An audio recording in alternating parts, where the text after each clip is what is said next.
are great people. You've done an amazing job, and the biggest in the world, and this is a worldwide meeting. And what we want to do is bring manufacturing back to our country. Vice President Pence, good morning, is very much involved with me on that. It's one of my most important subjects. It's what the people wanted. It's one of the reasons I'm sitting here instead of somebody else sitting here. And I think it's something I'm good at. We've already had a big impact. And I want to thank Mark and Ford because you've been great.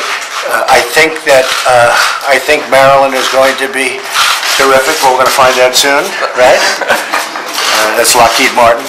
And I think we're going to have a tremendous amount of business coming back. If you read today's papers, you'll see what's happening with 4 or 5 different companies that announced that they feel much differently.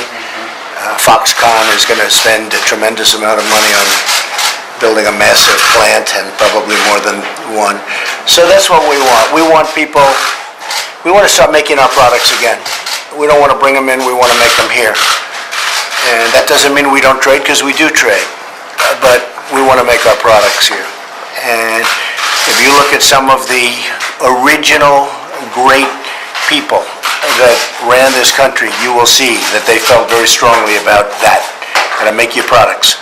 And we're going to start making our products again. And there'll be advantages to companies that do indeed make their products here. So we've seen it. It's going to be a wave. You watch, it's going to be a wave. And I've always said, by the time you put them in these massive ships or airplanes and fly them, and I think it's going to be cheaper. Now, what we're doing is we are going to be cutting taxes massively for both the middle class and for companies, and that's massively. We're trying to get it down to anywhere from 15 to 20%, and it's now 35%, but it's probably more 38% than it is 35, wouldn't you say? That's a big thing.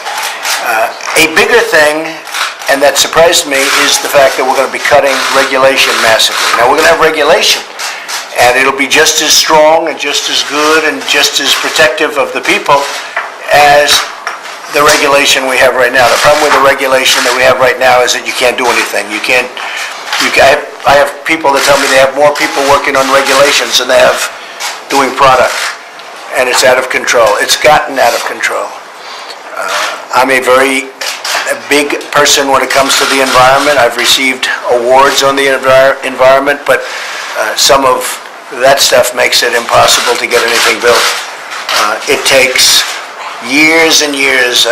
You can look at some examples. I read one recently where a man's been trying to build a factory for many, many years, and his vote was going to be fairly soon, and he gave up because he wasn't going to win the vote.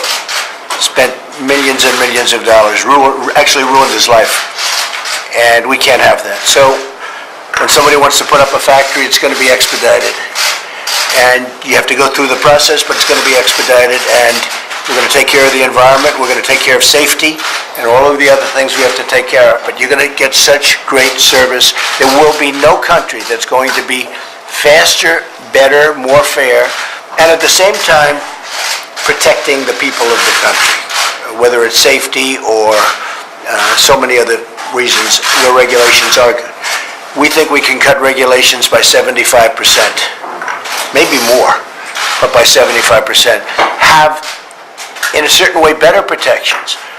But when you want to expand your plant, or when Mark wants to come in and build a big, massive plant, or when Dell wants to come in and do something monstrous and special, you're going to have your approvals really fast. Okay? Thank you, sir. And the one thing that surprised me, then I want to hear what you have to say, but the one thing that surprised me in going around and meeting with a lot of the people at this table, and meeting with a lot of the small business owners, if I gave them a choice of this massive tax decrease that we're giving for business, for everybody but for business, or the cutting down of regulation, if I took a vote, I think the regulation wins 100%. Now, in one case it's hard dollars, and in the other case it's regulation. You would think that the regulations would have no chance. I've never seen anything like it. Virtually everybody is happier with regulation than even cutting the taxes. So the regulations are going to be cut massively, and the taxes are going to be cut way down. So you're going to have now incentive to build. The one thing I do have to warn you about, when you have a company here, you have a plant here, it's going to be in Indiana, or it's in Ohio, or it's in Michigan, or it's in North Carolina, or Pennsylvania, anywhere in this country. If you decide to close it, and you no longer will have a real reason because your taxes are going to be lower. And by the way, if you go to another state, that's it, that's great. If you can go from Ohio to Indiana, or from Indiana to Ohio, that's fine. So you have 50 great, wonderful governors to negotiate with. So it's not like we're taking away competition. But if you go to another country and you decide that you're going to close and get rid of 2,000 people or 5,000 people, I tell you, United Technologies was an example with Carrier, and I got involved 2 years after they announced. So in all fairness, that was tough, but United Technologies was terrific, and they brought back many of those jobs.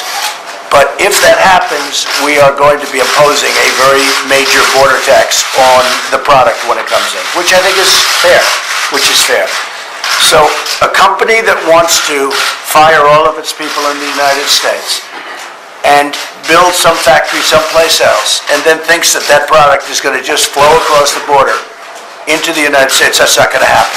They're going to have a tax to pay, a border tax, a substantial border tax.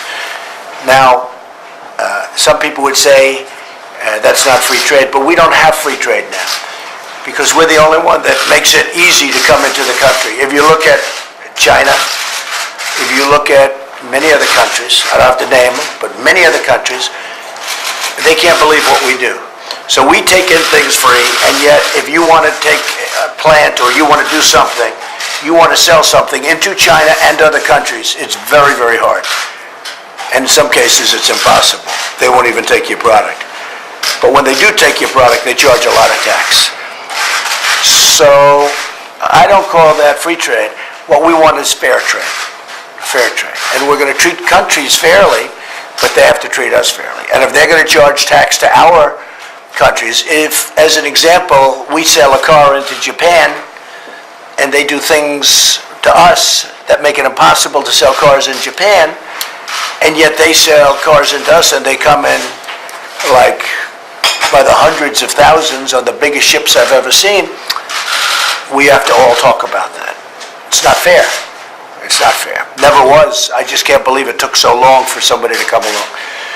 So that's the only thing I will tell you. So essentially I'm talking about no tax, because if you stay here, there's no tax. Somebody would say, oh, Trump is going to tax. I'm not going to tax. There is no tax, none whatsoever. And I just want to tell you, all you have to do is stay. Don't leave. Don't fire your people in the United States. We have the greatest people. And many other countries have the great people. I mean, we all have great people, okay? This isn't that kind of a competition. Everybody has great people. But if we're going to fire people and build a product outside, not going to happen. So